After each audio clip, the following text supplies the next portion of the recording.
تیار کیا گیا ہے اہل تقویٰ کے لیے۔ ان اہل تقویٰ کے کچھ اوصاف کیا ہیں؟ الذین ينفقون فی السراء والضراء، وہ لوگ کہ جو خرچ کرتے ہیں، مراد ہے اللہ کی راہ میں، اور اللہ کی راہ میں خرچ کرنے کی دو مدیں ہیں۔ اللہ کی رضا کے لیے اس کے بندوں میں سے جو محتاج ہوں، جن کو کوئی ضرورت لاحق ہو، ان کی مدد کرنا، یتیم ہوں، بیوائیں ہوں، مسکین ہوں، کوئی قرض تلے دب گئے ہوں، وہ سب کے سب اس میں آ جائیں۔ لہذا دوسری مد کیا ہے؟ وہ ہے اللہ کے دین کے لیے خرچ کرنا، دین کی تعلیم و تعلم کا کوئی نظام بنانا، پھر یہ کہ دین کو دوسروں تک پہنچانا، اس کے لیے سارے ذرائع جو بھی کسی زمانے میں ابلاغ کے موجود ہیں ان سب کو استعمال کرنا، اس کے لیے خرچ درکار ہے۔ بہرحال میں اس عرض کر رہا تھا کہ یہ دو مدیں ہیں خرچ کرنے کی۔ الذین ينفقون فی السراء والضراء، مسرت کی حالت میں آدمی کے پاس کافی ہے، غنی ہے، تب خرچ کر رہا ہے تو ظاہر بات ہے اس حالت میں طبیعت پر اتنا بوجھ نہیں ہوتا خرچ کرنے میں، لیکن خود تنگی محسوس کر رہا ہو پھر خرچ کرے، یہ گویا کہ اس سے اگلا ایک قدم ہے، ضراء ہے، تکلیف کے اندر بھی ہو تو خرچ کرے۔ والکاظمین الغیظ، اور وہ لوگ جو اپنے غصے کو پی جانے والے ہیں، والعافین عن الناس، اور غصہ ظاہر بات ہے آتا ہے کسی شخص کی کسی غلطی پر، کسی خطا پر، یا وہ اس نے آپ کے ساتھ کوئی زیادتی کی ہے، تبھی تو غصہ آئے گا نا۔ لہذا غصے کو تو پی جاؤ اور لوگوں کو معاف کرو۔ والعافین عن الناس، یہ دو کام در حقیقت ایک ہی کام کے دو رخ ہیں، کہ غصہ آیا ہے تو اسے پی جاؤ، اور جس شخص نے بھی تم پر زیادتی کی ہے، تمہارے خیال میں زیادتی کی ہے، ہو سکتا ہے وہ اپنی جگہ پر صحیح ہوگا، لیکن یہ کہ بہرحال تمہیں غصہ آیا ہے اس غصے کو پی جاؤ اور اسے معاف کرو۔ واللہ یحب المحسنین، اور ظاہر بات ہے کہ اللہ تعالیٰ کو تو ایسے محسنین ہی پسند ہے۔ اب یہاں بھی نوٹ کر لیجئے وہی درجہ احسان جو ہم پڑھ چکے ہیں بڑی تفصیل سے، حدیث جبرائیل کے حوالے سے گفتگو شروع ہوئی تھی، بعد میں پھر بھی مختلف مواقع پر گفتگو آتی رہی ہے، اور اگلی حدیث میں پھر آنی ہے۔ احسان کسے کہتے ہیں؟ وہ اللہ تعالیٰ کو ایسے محسن جو اپنے اس دین کو خوبصورت بنا لے، دین ان کا جو ہے اور دینی زندگی ان کی جو ہے وہ دل کو لبھانے والی ہو، وہ لوگوں کو پسند آنے والی ہو، بلکہ یہ کہ اس کے اندر جو ہے وہ حسن جو ہے دل آویزی پیدا ہو جائے۔ تو اس آیت کے حوالے سے میں آج پھر حدیث آپ کو سنا رہا ہوں۔ اس کے راوی حضرت ابو ہریرہ رضی اللہ تعالی عنہ، انہوں نے ذکر کیا ہے اور اس کی روایت جو ہے امام بخاری نے کی ہے رحمہ اللہ، ان رجلا قال للنبی صلی اللہ علیہ وسلم، ایک شخص نے حضور صلی اللہ علیہ وسلم سے عرض کیا، اوصنی، حضور مجھے کچھ وصیت فرمائیے۔ اوصا یوسی ایصاء، وصیت کرنا، وصا یوصی توصیتاً، اس کے معنی بھی وہی ہے۔ وصا یوصی کے معنی ہو جائیں گے تدریجاً، مسلسل وصیت کرتے رہنا، نصیحت کرتے رہنا۔ اور ایک ہے ایک مرتبہ آپ نے ایک بات کہہ دی، اوصنی، مجھے وصیت فرمائیے، مجھے نصیحت فرمائیے۔ قال لا تغضب، آپ نے ایک ہی بات فرمائی، غصہ نہ کیا تھا، مغلوب الغضب نہ ہو جایا تھا، کہ غصہ آئے اور تم پر چھا جائے، تمہارے اوپر اپنا غلبہ تھا۔ فردد مرارا، اب اس شخص کے دل میں شاید کوئی اور بات تھی، اس نے پھر پوچھا، اوصنی حضور، بس کیجیے وصیت۔ آپ نے پھر فرمایا لا تغضب، پھر پوچھا، وہ تکرار کرتا رہا اور حضور نے بھی ہر مرتبہ وہی بات کہی۔ اب اس سے اندازہ ہو جاتا ہے کہ یہ بات کتنی اہم ہے۔ تب پہلی بات تو میں آپ کو یہ بتا دوں کہ غصہ آ جانا کوئی غیر فطری بات نہیں، غصہ اللہ تعالیٰ نے انسان میں رکھا ہوا ہے۔ البتہ غصے کے اعتبار سے حضرت حسن، غالب الحسن بصری رحمہ اللہ، ان کا ایک قول بڑا حکیمانہ ہے، بہت حکیمانہ ہے۔ وہ فرماتے ہیں کہ ایک انسان تو وہ ہوتا ہے جو پورا انسان ہوتا ہے، مکمل انسان، ایک ہوتا ہے نصف رجل، آدھا انسان، وہ انسانیت کے معیار پر پورا نہیں اترتا، ہاں نصف تک آ جاتا ہے۔ اور ایک انسان ہوتا ہے لیس برجل، وہ انسان ہوتا ہی نہیں، وہ حیوان ہوتا ہے۔ پورا انسان وہ ہے جسے غصہ دیر میں آئے اور جلدی رفع ہو جائے،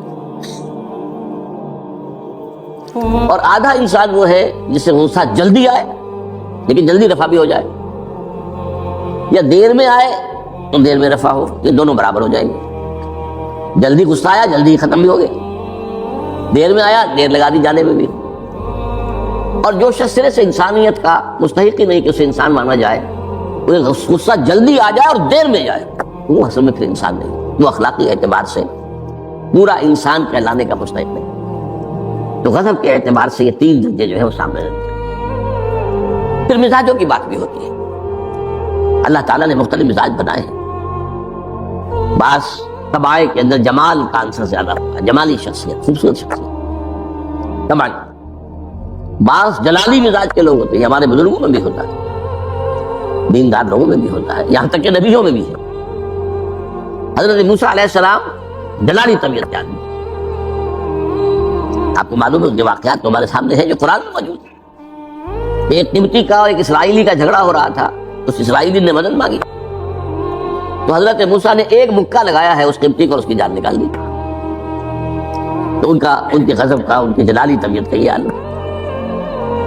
اور اس کا سب سے بڑا نقشہ جو قرآن مجید میں آتا ہے کہ جب اللہ تعالیٰ نے جب ہجرت ہو گئی اور مصر سے حضرت موسیٰ علیہ السلام اپنی قوم کو لے کر، بنی اسرائیل کو لے کر نکل آئے، دریا یا سمندر بھی اللہ نے پار کرا دیا، سمندر کو یا دریا کو پھاڑ کر۔ اس کے بعد وہ مرحلہ آیا کہ انہیں اب شریعت دی جائے، اس لیے کہ اصل میں ہجرت کے بعد پھر شریعت آتی ہے۔ ہجرت سے پہلے کا وقت جو ہے وہ تو ایک کشاکش کے اندر گزرتا ہے، جیسے کہ 12 برس حضور کے مکے میں ہے، ایک کشاکش ہے جسے ہم عام طور پر کشمکش کہہ دیتے ہیں، ایک سٹرگل ہے، اس میں مصیبتیں ہیں، تکلیفیں ہیں، مارے کھائی جا رہے ہیں وغیرہ وغیرہ۔ تو ابھی کسی تفصیلی شریعت کے لیے جانے کا موقع نہیں تھا۔ نماز بھی جا کر 5 وقتہ جو ہے وہ سن 1190 میں فرض ہوئی ہے، یعنی آپ سمجھئے کہ ہجرت سے 1-1.5 سال پہلے۔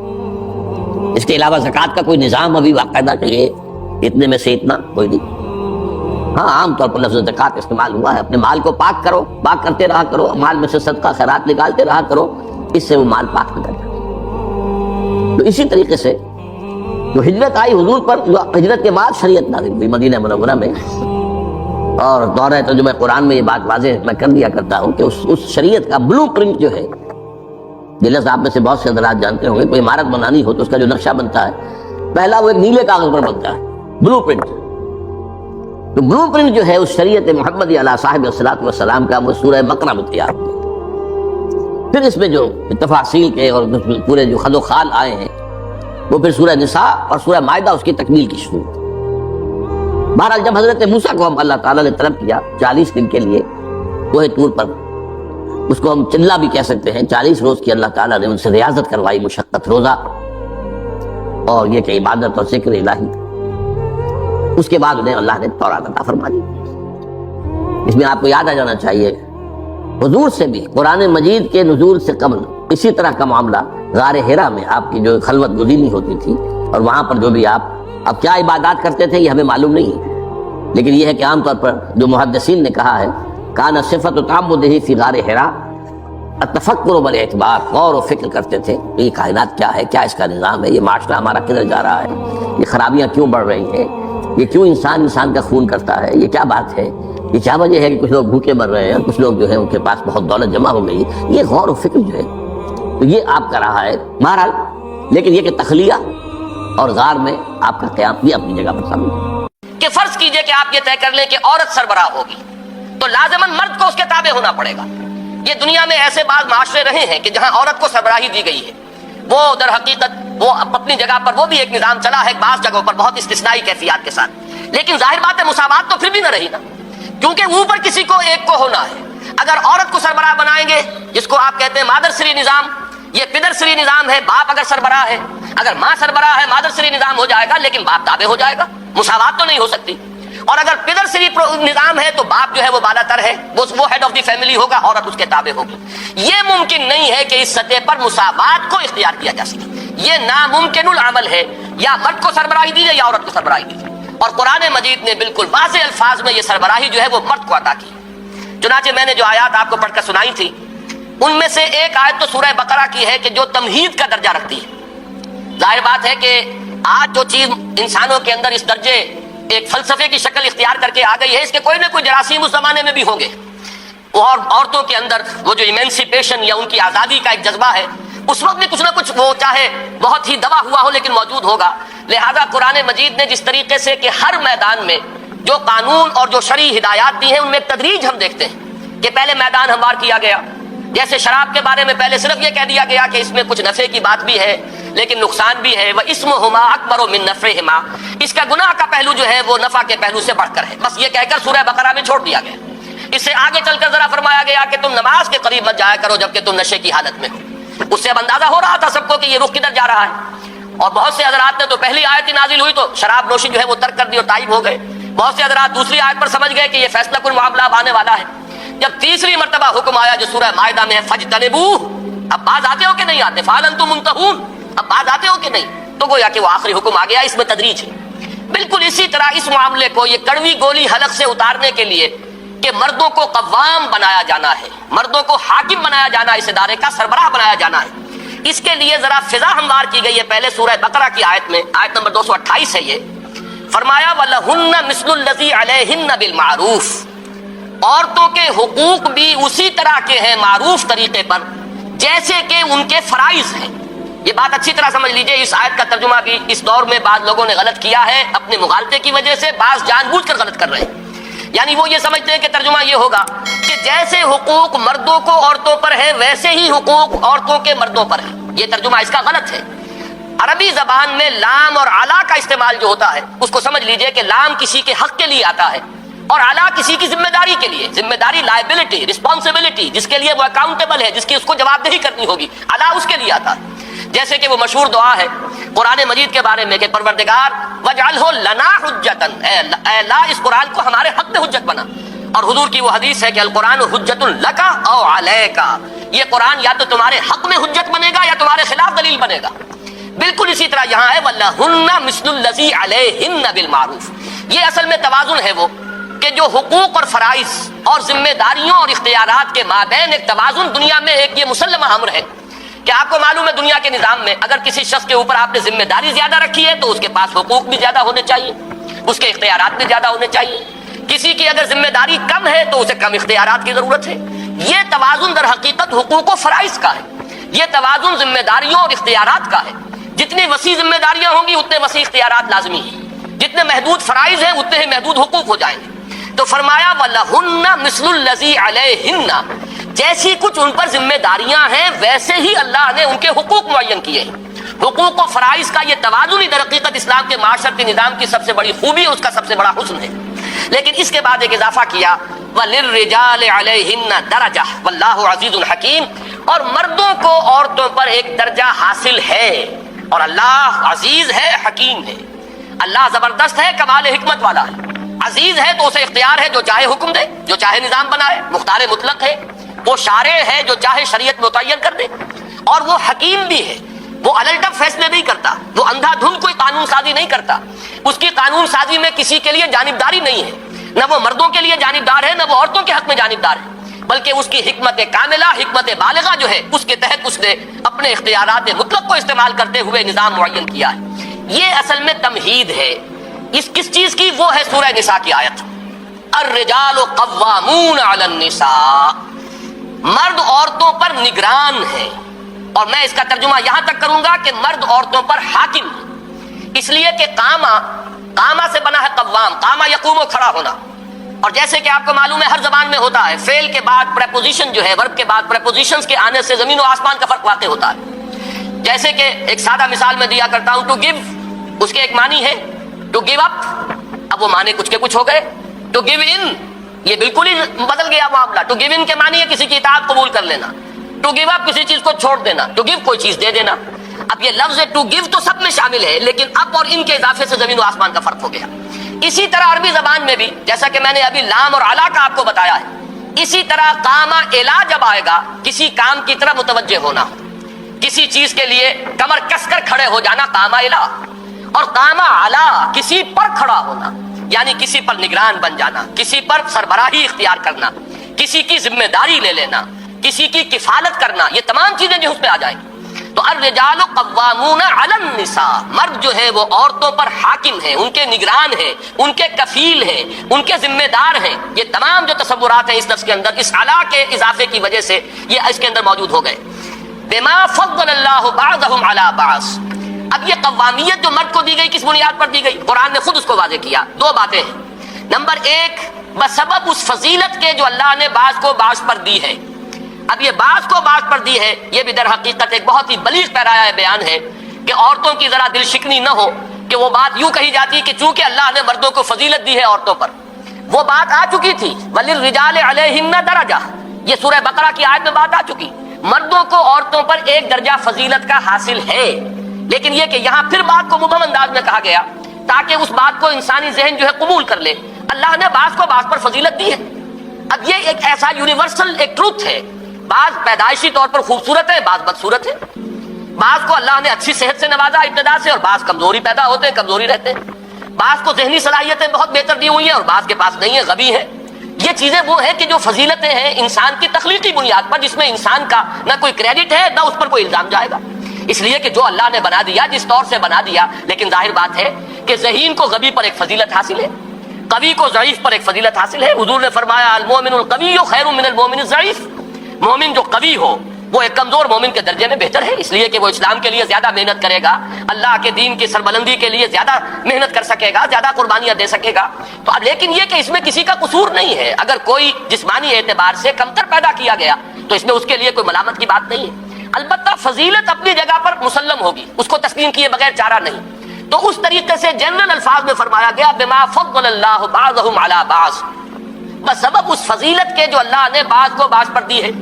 مراد کیا ہے؟ مردوں کو ایک فضیلت دی ہے، ان کو جسمانی طور پر زیادہ توانا بنایا ہے، ان میں قوت کار زیادہ رکھی ہے، ان کے اندر جو ہے جسمانی پہلو سے اللہ تعالیٰ نے زیادہ طاقت پیدا فرمائی ہے. مختلف چیزیں ہیں جس کی بنا پر کہ دائرہ کار جو ہے مختلف کر دیے گئے، فرائض مختلف کر دیے گئے.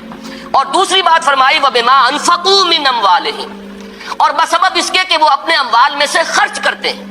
اس لیے کہ اسلام نے اولاً تو پورا جو معاشی ذمہ داری کا بوجھ ہے وہ مرد پر ڈالا ہے، عورت کے ذمہ نہیں ڈالا. استثنائی حالات استثنائی ہوتے ہیں، جیسے کہ آپ انگریزی میں کہتے ہیں ایکسیپشنز پروو دی رول.